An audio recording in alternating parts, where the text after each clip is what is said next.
So imagine you walk into a room and there's this guy standing there. He has a mustache so big it looks like it creates its own weather patterns. He's staring at you with intense, piercing eyes, and he's holding a sledgehammer. And he's not there to fix your drywall. He is there to smash everything you think you know about being a good person, about truth, and about reality itself. This is Friedrich Nietzsche, and the book we are diving into today is Beyond Good and Evil. Now listen, most philosophy books are like polite dinner parties. Everyone sits around discussing the nature of existence while sipping tea with their pinkies out. Nietzsche does not do tea parties. Nietzsche flips the table, eats the tea bags, and tells you that your morality is actually just a coping mechanism because you were too scared to be dangerous. It is a wild ride, and honestly, it is kind of terrifying, but it is also necessary. Because most of us are walking around with a software update for our brains that is 2,000 years old, and it is full of bugs. We accept things as true just because our parents or our teachers or society told us they were true. We try to be nice, we try to be fair, we try to suppress our dark sides. And Nietzsche looks at that and says, stop it. He says you are making yourself small. He says you are acting like a sheep when you could be a lion. So today, we are going to break this massive, dense, headache-inducing book down into some simple, digestible lessons that will hopefully change the way you look at the world without making you go crazy, which ironically is what happened to Nietzsche eventually, but we are going to gloss over that part for now. Let's start with the first big idea, which is basically that smart people are actually full of it. Nietzsche starts the book by roasting every philosopher who came before him. It's actually hilarious if you're into academic beef. He looks at guys like Plato and the Stoics and Kant, these giants of history, and he says they are all liars. See, before Nietzsche, philosophers liked to pretend they were these objective scientists. They claimed they were searching for the capital T truth. They acted like they were walking into a dark room with a flashlight, just looking for whatever was there. Nietzsche says no way. He says philosophers are not scientists, they're lawyers. They're defense attorneys for their own prejudices. He argues that every great philosophy is just the personal confession of its author. It is a kind of involuntary memoir. A philosopher has a feeling, or a desire, or a deep-seated instinct, and then they use their giant brains to build a complex logical system to justify that feeling. Let me give you a modern example. Think about that friend you have who is in a terrible relationship. You know the one. Their partner is awful, ignores them, treats them like dirt. But when you talk to your friend, they have this incredibly complex, logical explanation for why it is actually okay. Oh, he's just really stressed at work. Oh, she's just working through some childhood trauma. Oh, we have a cosmic connection that looks messy from the outside. Your friend isn't looking for the truth. They want the relationship to work, so they invent a truth that allows them to stay. Nietzsche says this is exactly what guys like the Stoics did. The Stoics said you should live according to nature. Sounds nice, right? But Nietzsche laughs at this. He says nature is chaotic, wasteful, indifferent, and violent. You cannot live according to nature. If you did, you'd be dead in 5 minutes. What the Stoics really meant was, we are boring, disciplined guys, so let's pretend that the whole universe is boring and disciplined, and then we can say we're living in harmony with the universe. They paint the target around the arrow they already shot. So the takeaway here is skepticism. Be suspicious of people who claim they have found the objective truth, especially about morality or how to live. Usually, they are just trying to sell you their own lifestyle wrapped in fancy words. All right, let's move on to the engine of the universe. This is arguably Nietzsche's most famous concept, the will to power. For a long time, people thought the driving force of life was the will to survive. Darwin talked about the survival of the fittest. The goal is just to not die, right? Nietzsche says wrong. He says look at nature, look at history, look at human psychology. Merely staying alive is a boring, low-level goal. A cockroach wants to stay alive. A human being wants more. We don't just want to exist, we want to expand. We want to overcome. We want to assert our dominance over our environment, and sometimes over other people. He calls this the will to power. Now, don't get this twisted. When he says power, people immediately think of dictators and generals and bad guys in movies. And sure, that is one form of it, but Nietzsche sees the will to power everywhere. Think about a monk who fasts for 40 days. You might look at him and say, wow, he's so humble, he has no ego. Nietzsche would say, are you kidding me? That guy has a massive ego. He's trying to prove that he's stronger than his own hunger. He's trying to master his own biology. He's flexing his spiritual muscles. That is the will to power. Or think about video games. If the goal of life was just survival, you would play every game on easy mode. You would walk through the level, take 0 damage, and win. But nobody does that. We play on hard. We want to struggle. We want to fight the boss that kills us 20 times. Why? Because when you finally beat it, you feel a rush. That feeling of overcoming resistance, that is the will to power. Nietzsche says that life is essentially a process of overcoming. If you're not growing, you're dying. If you're not imposing your will on the world, whether that's by writing a book, building a business, getting fit, or raising a family, you are going to be miserable. You cannot suppress this drive. When you try to suppress it, it turns inward and you become resentful and bitter. So the lesson here is stop apologizing for your ambition. Stop pretending you just want to be comfortable. You are hardwired to conquer obstacles. So go find a mountain and climb it, because sitting on the couch is actually against your nature. Now this leads us to the most controversial and spicy part of the book, the difference between master morality and slave morality. This is where people usually get offended, so stick with me. Nietzsche looks at history and sees 2 main types of morality. First, you have the master morality. This comes from the ancient aristocrats, the warriors, the Romans, the Homeric heroes.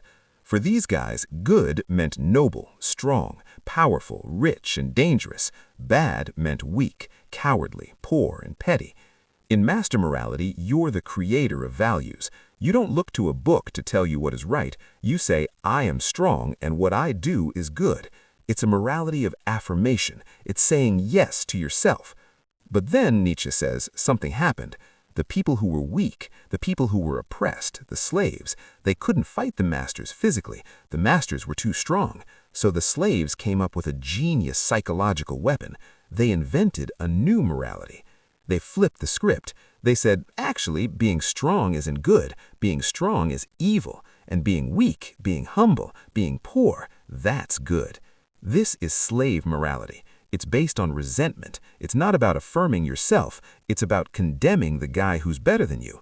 It's a way for the weak to feel superior to the strong without actually having to become strong.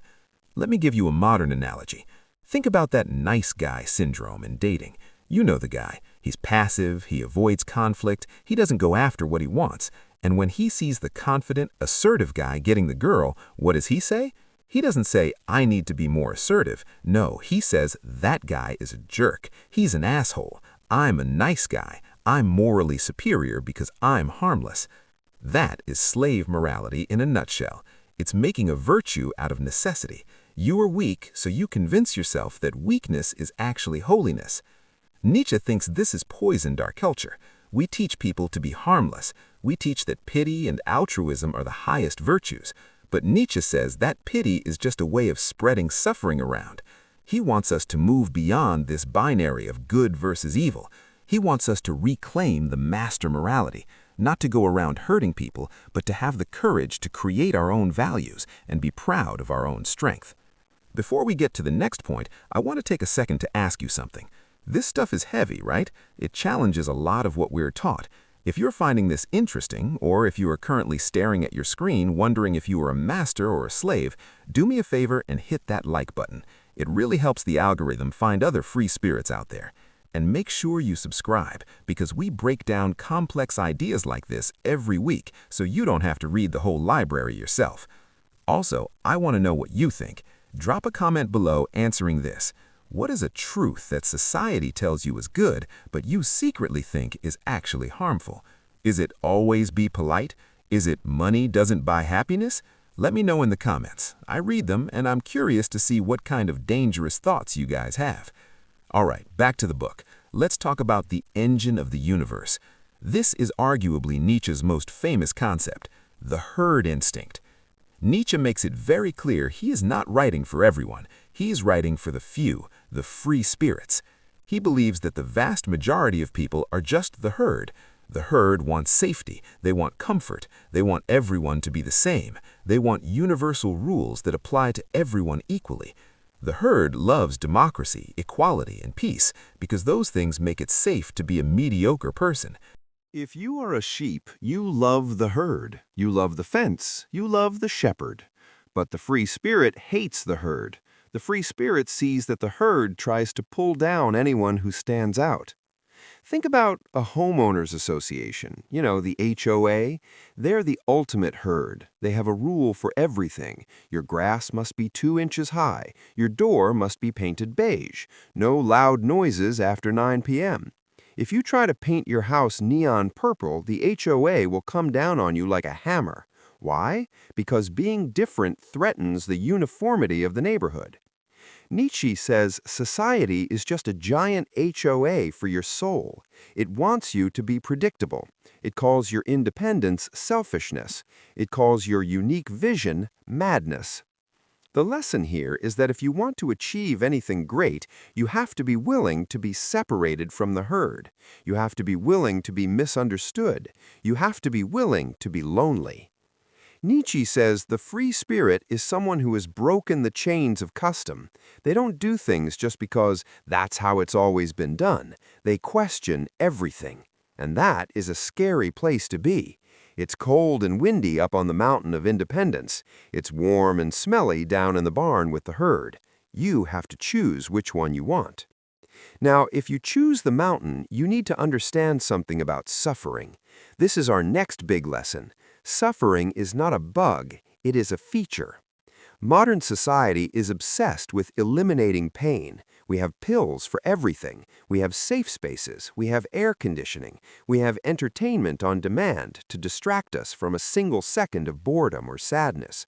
We view suffering as something that needs to be cured. Nietzsche thinks this is a disaster. He argues that almost everything great that has ever been created by humanity was created through suffering. Think about the best albums you have ever heard.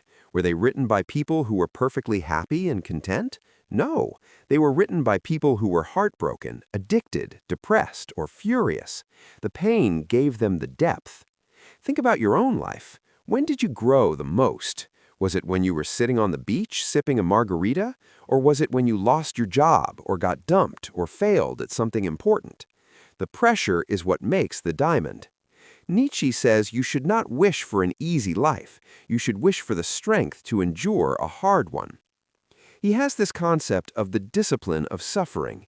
He says we need to embrace our pain and use it as fuel. If you are sad, feel it. If you are angry, use that energy. Don't numb it with Netflix or alcohol. To use a gym analogy, suffering is progressive overload. If you go to the gym and lift the pink plastic weights that weigh 2 pounds, you will never get strong. You have to put enough weight on the bar that it almost crushes you. That struggle is what tears the muscle fibers so they can grow back stronger. Nietzsche is basically the ultimate personal trainer for your soul, screaming one more rep while you are crying. And finally, let's talk about the danger of fighting monsters. You might have heard this quote before. It's probably on a t-shirt at Hot Topic. He who fights with monsters should look to it that he himself does not become a monster. And if you gaze long into the abyss also gazes into you. It sounds cool, but what does it actually mean? Nietzsche is warning us, when you spend your whole life fighting against something you hate, whether it's a corrupt government, a bad boss, or an unfair system, you tend to adopt the tactics of your enemy. You become obsessed, you become rigid, you become full of hate. You see this on Twitter all the time. You see people who claim to be fighting against intolerance, but they are incredibly intolerant of anyone who disagrees with them. They become the very thing they are fighting, just with a different flag. If you stare into the abyss, the dark, meaningless, chaotic parts of life, it changes you. You can't just look at it like a tourist, it infects you. So Nietzsche is saying, be careful. Fight your battles, yes, but don't let your enemy define who you are. Don't let your hatred for evil turn you into a fanatic. You need to keep your laughter. You need to keep your ability to dance. If you lose your joy in the process of fighting for the good, you have already lost. So, let's recap what we have learned from the man with the mustache. 1. Philosophers and authority figures are biased. They are selling you their own preferences disguised as universal truths. Check the receipt before you buy their ideology. 2. The drive of life is the will to power. You are built to overcome obstacles, not just to survive and be safe. Embrace your ambition. 3. Morality often a trap set by the weak to control the strong. Don't fall for the nice guy trap. It's okay to be powerful and assertive. 4. Break away from the herd. The HOA of society wants you to be boring. Be a free spirit instead, even if it is lonely. 5. Suffering is good for you. It is the gym for your spirit. Don't numb yourself. Use the pain to grow. And 6. Don't become a monster while fighting monsters. Keep your sense of humor and your lightness even when facing the dark. Nietzsche is not telling you what to think. He is trying to teach you how to think. He wants you to be dangerous. He wants you to be complex. He wants you to look at the chaotic, scary, beautiful mess of life and say yes to all of it. Most people want a roadmap for life. Nietzsche hands you a compass and a machete and says, good luck, go cut your own path. It is harder, it is scarier, but it is the only way to actually be alive. So, here is my final piece of advice for you today, inspired by this book. Stop trying to be good in the way your kindergarten teacher told you to be good. Stop trying to make everyone like you. Instead, try to be capable. Try to be formidable. Go do something difficult today just to prove to yourself that you can. Because as Nietzsche would say, the world doesn't need more sheep, it needs more shepherds. Thanks for listening. Don't forget to like and subscribe if you want to become a philosophical savage. Go conquer something. I'll see you in the next one.